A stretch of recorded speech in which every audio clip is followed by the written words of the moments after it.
when it comes down to like getting what you want in life, it's one of those things where you just have to kind of take losses, like use those losses to feed you and fuel you to become the person that you believe you are. Because I never believed that I was a second or third place person. I never felt like that was, especially when I was an amateur. I never felt like I should be getting stuck into novice classes or third open classes. I always felt like I was a winner.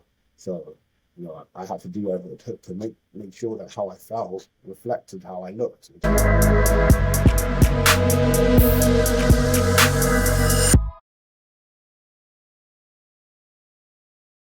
This dude, you guys gotta see him before he was a pro and now. Because Yemi, you turned pro 2 years ago, bro, and it was Yeah. like we were just talking about this. Tell people like what it was like going from an amateur out, just how crazy it was when you got your pro card, man. I would say like I had one of the most ups and downs ways to get my pro card. Like I feel like most people kind of like they do it like they just kind of like start slowly getting better and then like they get their card eventually. Whereas like I kind of like I started gear and then like I got really good and then like all of a sudden like the next year I went to get my pro card and then I didn't actually have any what near the amount of success I had in my first year of enhanced bodybuilding. I think that when you are, sometimes when you feel success, you kind of just need to get knocked back a little bit. So like, obviously I did my first show in the NPC, got my first place, just missed out on the overall. Then I went to the Arnold Classic, got third place in my first pro qualifier. I was like, yo, this is pretty cool. Come back the next year, but in between that, I lost my job and stuff like that. So I had to like find work, couldn't get into the gym because I was just like always so tired from working 12 to 14 hours days and stuff like that. So it was just a pain in the arse. So we got a new job, got back into the gym, tried to regain a lot of the muscle that we lost, which we did quite quickly. Then started prepping. And then I was, close to the show and then like just lost my job again.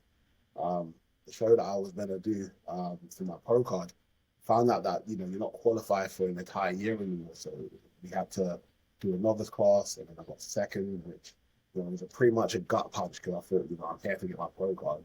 I've not been able to do my pro card. I used my last payment to even get on the stage, and now I can't even go for my pro card. So and I don't even win the novice class. So what's going on here? But then I just kept on going.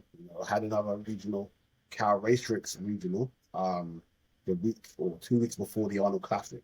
So that ended up being the biggest show of the entire year. I believe there was over 400 competitors total, which in the UK is very abnormal. You go to a region total of like 100 guys, maybe. Like everyone was coming up to me like, bro, you've won this. Like the condition is perfect. You're there. Like I'm looking around, don't even see anyone that's crazy. I look at Judio, and I'm like, yo, Judio looks like a problem, but unless he's the only one that can, give me a run for my money. Like, I get on stage and then they give me third. I was like, I guess there was a couple more people that I just didn't see or something. Or everyone else just didn't see. Like, why is everyone gassing me up? But I was like, it is what it is. I got 13 days to the Arnold Classic, so I went up to my coach at the time, told him the feedback. He's like, no, it's not that. It's just what's the number? I had no number. I'll send you a picture. Like I had no number on the stage. So, like I was just doing the best. And I mean, I was like, no, this isn't right. Like, there's no way on earth that they just placed me third because I didn't have a number on. I got get put through to having the call with Ross. I had no clue that I was going to meet my coach. By the way, my coach was my stepdad, so I was living at home. So like, imagine how awkward it had to be to just even say like I'm going somewhere else. So I just didn't want to leave. So obviously I had the call with Ross, and I went in there with the intention of not just hearing him out, and then like we had a really good conversation. We really clicked. After the call, we spoke for like an hour and a half. Like it was really nice vibes, and then like I was like, all right, cool.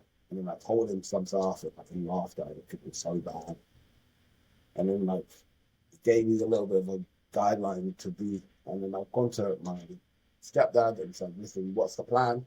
But he was like to me, we're just going to go up to a ground trend. And I was like, yeah, we're not going to do that. Actually, I'm That's going to go great. to Ross. like, and at the time, right, you know, I'm just gonna be honest, right? At the time, I was running a lot of trend for no reason, and I didn't know any better because I just didn't know enough about steroids. I was running like 750 trend, which no one should be running anywhere near that. And lucky for me, I didn't get too bad the side effects other than prolactin. So Ross basically put it down to like, I don't know, maybe 150. A normal dose.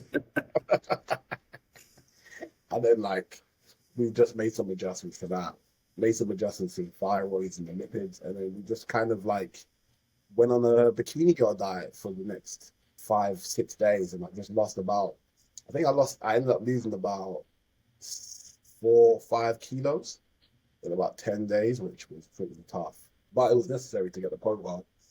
And then, yeah, I came in a lot sharper for the Arnolds. And then from then, you know, he was like, well, I told Nas I'm going to pro debut with you at the Arnolds because he got an Arnold invitation for winning his pro card. So me and Nas ended up pro debuting together, which was a very fucking cool experience to pro debut with one of your closest friends, and like someone to today. At the time, he was cool, but now, you know, he's actually my brother, and you know, we always have that memory. So now we get well, now he gets a rematch for me at the Olympia because obviously I won up. Yeah, bro. I was gonna say you got your qualification before he did. Yeah, yeah. Yeah, Yeah, this year because I got the he still qualification. got to win one. You Yeah, just so won. I'm one up from the Arnolds. Like, like I was looking at my medals the other day, right? And and it made me realize I've only won 3 shows since I've been working doing the NPC. So I won the first regional that I did. I won my pro card, and then I won my Olympia qualification. And every show in between that was either like a third, a second, a fourth, with no placing. Like, you know, I did Ireland last year, no placing. Alicante, fifth, well, not no placing, but eighth. No podium placing. Alicante again, 15th, so no podium placing there. Um, you know, obviously I got fourth at Europa. So like most of the shows I've done, you know, I've not actually, you know, had the best result at. But you know, I guess not even I guess. I know for a fact, like when it comes down to like getting what you want in life, it's one of those things where you just have to kind of take losses, like use those losses to feed you and fuel you to become the person that you believe you are. You know, because I never believed I was second or third place person. I never felt like I was, especially when I was an amateur. I never felt like I should be getting stuck into novice classes or third open classes. I always felt like I was a winner. So, you know, I had to do whatever it took to make sure that how I felt reflected how I looked.